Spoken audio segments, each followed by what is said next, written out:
Today marks a significant chapter in my life as I stand in the comfort of my own home, surrounded by its walls that hold countless memories. Jack, with a beam of pride illuminating his face, welcomes me with open arms. His gestures mirror his joy as he explores the spacious room with an enthusiasm that's almost infectious. We find ourselves in the heart of my family's abode, a place where my father's dreams took shape. Blessed with considerable wealth, my father poured his heart and soul into this home, transforming it into a masterpiece valued at an astonishing $100 million. This house stands as a testament to his dedication and passion, a legacy he entrusted to me before his departure from this world. Now, as I navigate through life without him, my husband asserts his claim over this cherished inheritance, suggesting that what was once solely mine should now be recognized as ours. Despite my insistence on its significance to me and me alone, he remains undeterred, armed with a smirk and unwavering confidence. Yet I hold on to proof, evidence that underscores my rightful ownership, documents bearing my name, Sarah, as the sole heir.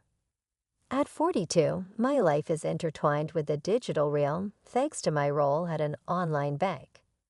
This career path wasn't chosen at random, but was influenced by the values instilled in me by my parents. With their expertise in financial management, they taught me the importance of fiscal responsibility, lessons that have stayed with me into adulthood.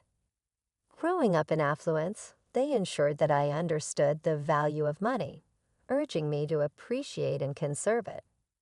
Despite our financial standing, my upbringing was marked by modesty. My allowance hardly surpassed those of my peers, and lavish dining was an exception, not the norm. My education was rooted in the community, attending a local public school over an exclusive private institution. Yet rumors of our family's wealth spread, painting a picture of a life filled with luxury and endless indulgences. Sarah, with your massive house and wealth, life must be a breeze, right? You must have all the latest gadgets and games. Can we come over to play? Such questions were commonplace, yet they couldn't be further from the truth. My reality was far from the opulence many imagined. Despite not having the most expensive toys or the newest theme consoles, the assumption was that I lived a life of extravagance. I often found myself at the center of unwelcome attention, with peers perceiving my family's financial status as an opportunity for their gain. "Sarah, you're wealthy, aren't you? Could you lend me some money?" Such inquiries made me uncomfortable, highlighting a stark contrast between the perceived notion of my lifestyle and the values my parents worked hard to instill in me. In a twist of fate, I found myself in a tricky situation when I accidentally damaged Maria's gaming console. At the moment, my pockets were empty, and the timing couldn't have been worse. Around the same time, Julie and I had just started our journey as fifth-grade classmates. She questioned whether I had shared this dilemma with my parents, but the fear of their disappointment sealed my lips. "I can't tell them. They might get upset. That's why I'm turning to you, Sarah," she confessed. The thought of saying no weighed heavily on me, fearing it might lead to an uncomfortable atmosphere at school. However, my parents' firm stance on not lending money left me with no choice but to apologize to Julie for my inability to help financially. My refusal left Julie in tears, and it wasn't long before whispers began to spread. Accusations were thrown my way, questioning my reluctance to aid a friend in need, given my family's financial stability. I found myself entangled in a situation that I had no part in creating, steadfastly explaining that my hands were tied due to a lack of funds.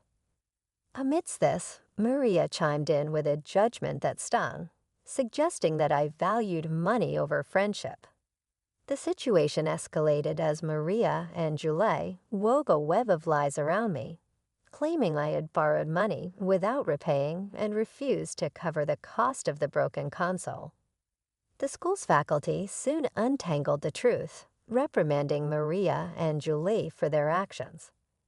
Unfortunately, their warnings only fueled the fire, and the rumors spread like wildfire, eventually reaching my parents. In response, my father took it upon himself to address the matter, leading to a meeting with the involved families. Despite receiving half-hearted apologies, I chose to keep my distance from Maria and Julie thereafter, enduring their occasional mocking glances, but no direct confrontation. That evening, over dinner, my father offered a piece of advice that I would carry with me for years. With a reassuring smile, he reminded me of the importance of standing firm in my decisions, especially regarding financial matters. Sarah, always remember, it's okay to say no. You don't have to disclose whether you have money. If someone persists, just say you'll need to ask your parents, even though you know it's not permitted. This lesson on navigating financial disputes with grace and firmness became a cornerstone of my approach to friendships and financial interactions. As I moved on from elementary school and later graduated from university, I became more cautious about whom I invited into my personal space, focusing on building relationships grounded in character rather than material wealth. My career post-university was marked by a deliberate effort to steer clear of financial entanglements, dedicating my energy to my work and maintaining a private personal life. This experience taught me the value of boundaries, both in friendships and finances, shaping the person I've become today. At the age of 35, I crossed paths with Jack, who would later become my partner in life. Our meeting was orchestrated by a mutual friend, and despite Jack being a year my junior, his sincere and buoyant spirit quickly won me over. His candor was a breath of fresh air, and it wasn't long before our casual dating blossomed into a serious relationship. 2 years down the line, we celebrated our union with a vibrant wedding ceremony, much to the delight of my parents, who warmly embraced Jack into our family. About a month into our marriage, my father, perhaps sensing the depth of our bond, proposed the idea of having Jack over at our place. Although I had full confidence in Jack, I harbored some reservations about his penchant for conversation, fearing he might inadvertently divulge sensitive family information. However, emboldened by a month of marital bliss, I decided it was time Jack knew everything about my background. Thus, I extended an invitation to him to visit my parents' home. Jack's reaction upon stepping into my family's residence was one of sheer astonishment. His awe was palpable, a clear indication that the reality of my family situation had taken him by surprise. The visit, although warm, left Jack with an insatiable curiosity about our financial standing, a topic broached repeatedly during our journey home. My own knowledge on the specifics of our family wealth was vague, yet Jack's inquiries stirred a sense of unease within me. A few months into our marriage, I received a distressing call from my mother informing me that my father was to be hospitalized. The news came as a shock, further compounded by the revelation of his recent health struggles, which until then had gone unnoticed by me. Reflecting on our last visit, I recalled my father's diminished appetite and frail appearance, which now filled me with regret and concern. Accompanying my mother to the hospital that Saturday, I was greeted by my father's attempt at cheerfulness, though his somber mood was unmistakable. His apology for what he perceived as a burden to us underscored his gentle nature. The subsequent diagnosis of advanced pancreatic cancer, with its spread beyond the possibility of surgical intervention, left us in a state of disbelief and sorrow. The notion that someone as health-conscious as my father could fall victim to such a cruel fate was beyond our comprehension. In the aftermath of the diagnosis, my father's resolve was touching. He expressed a desire for our happiness, a sentiment that moved us to tears. Resolved to cherish every moment with him, I found myself restricted by hospital protocol, which limited visits to immediate family members. My father's longing for the presence of friends and the creation of joyful memories at our home was a poignant reminder of the life he wished for us. Determined to honor his wishes, I pledged to uphold the legacy of our home as a place of warmth and joy, even in his absence. The promise to cherish our family home became a testament to my father's enduring spirit and the deep bonds that tied us together. Driven by a desire to fulfill my father's dream, I decided to renovate our family home, a project that became my solace and focus during a challenging time. Jack, ever attentive, expressed concern over how much time I devoted to my father in his final days, oblivious to the complexities surrounding our family estate that I had kept from him.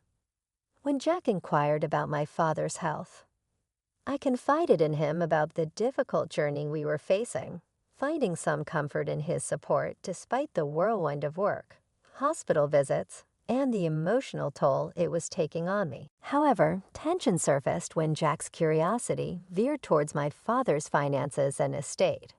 His suggestions of involving legal advice to discuss financial matters, just in case something happened to my mother too, struck a nerve, dredging up painful memories. While my father had a trusted lawyer, Jack's insistence on being prudent about financial affairs began to create an emotional chasm between us. In the ensuing months, my father bravely fought his illness, but eventually passed away.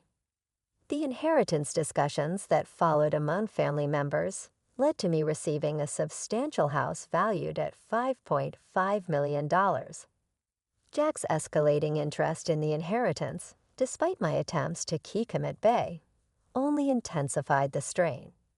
His excitement about moving into the big mansion and his intrusive questions about financial details took me by surprise, especially when I learned he had been informed by my cousin at the funeral.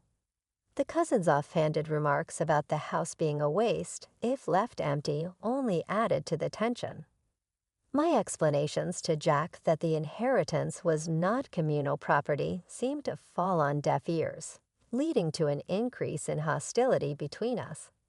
Although he was present at my father's funeral, Jack distanced himself from the responsibilities and support needed during the subsequent memorial services and inheritance formalities.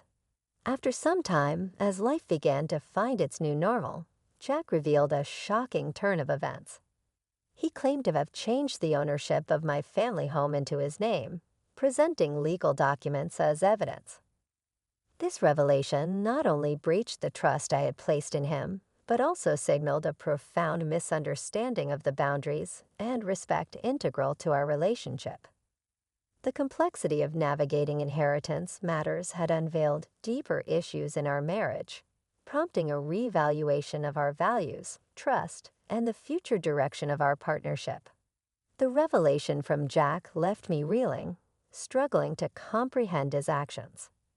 He bluntly admitted his fatigue from our relationship, suggesting we could coexist as housemates in the family home, albeit with me receiving minimal financial support.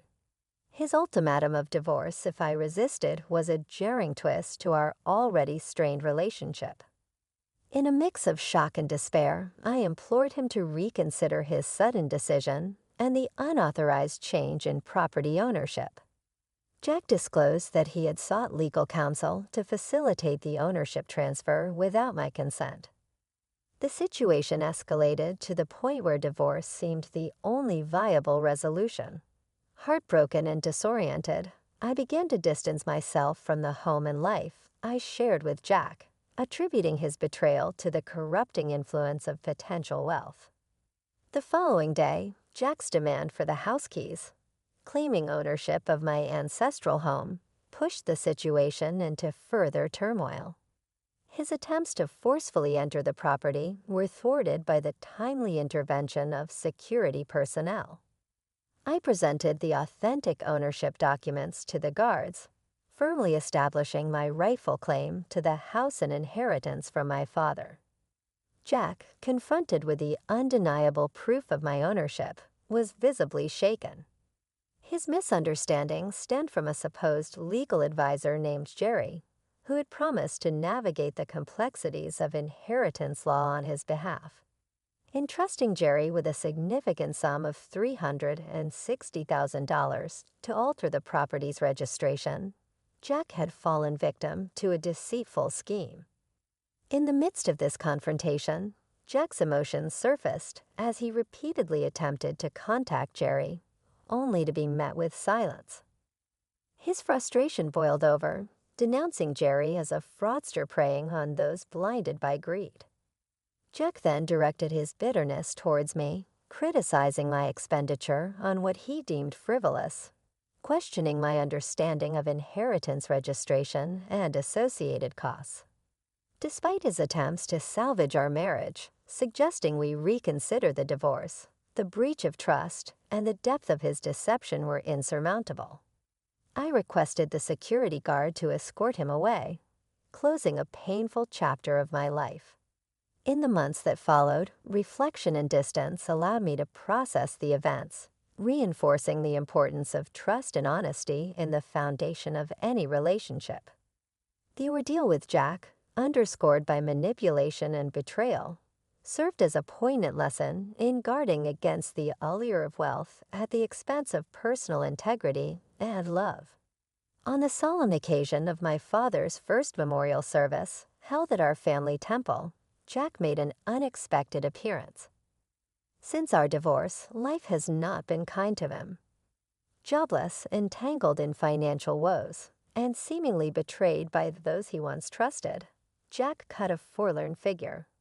His disheveled state spoke volumes of his plight, standing in stark contrast to the respectful solemnity of the day. As he attempted to express his apologies amidst tears, his actions inadvertently shifted the focus away from the memorial, causing a stir among my relatives.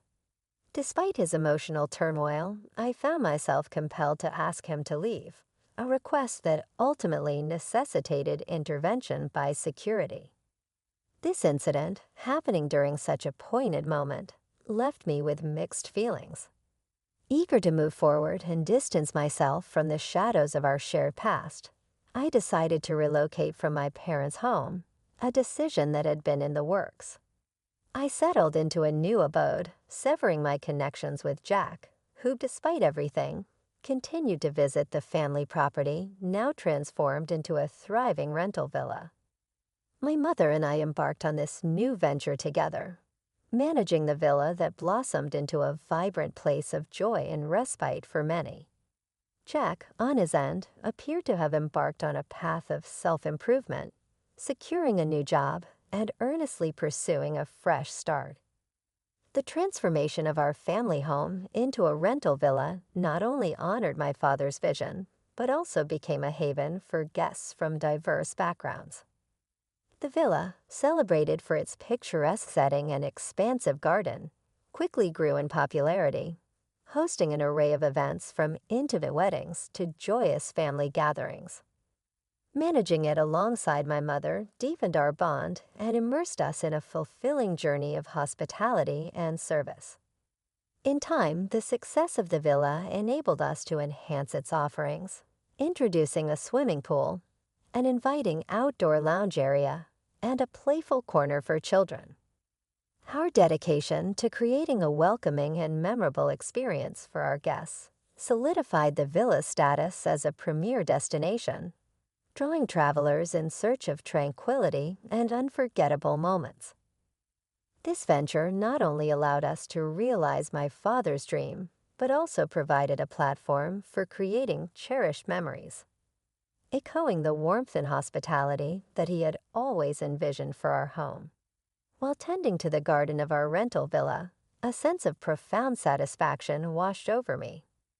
The transformation of our family home into a haven where guests could gather, celebrate, and forge enduring memories filled me with pride. I could almost feel my father's pride in what we had achieved with his vision. This venture had not only turned his dream into reality, but also bestowed upon us financial stability and a newfound independence. The journey here taught me invaluable lessons about trust, money, and the resilience needed to carve out my own path distinct from the shadows of my past experiences. In this journey of self-discovery, I learned that adversity could indeed shape a more resilient and determined future. News about Jack reached me through mutual acquaintances, indicating he had managed to steer his life in a positive direction, securing a meaningful job and learning from his previous missteps. Jack's progress was a testament to the transformative power of confronting and overcoming personal challenges.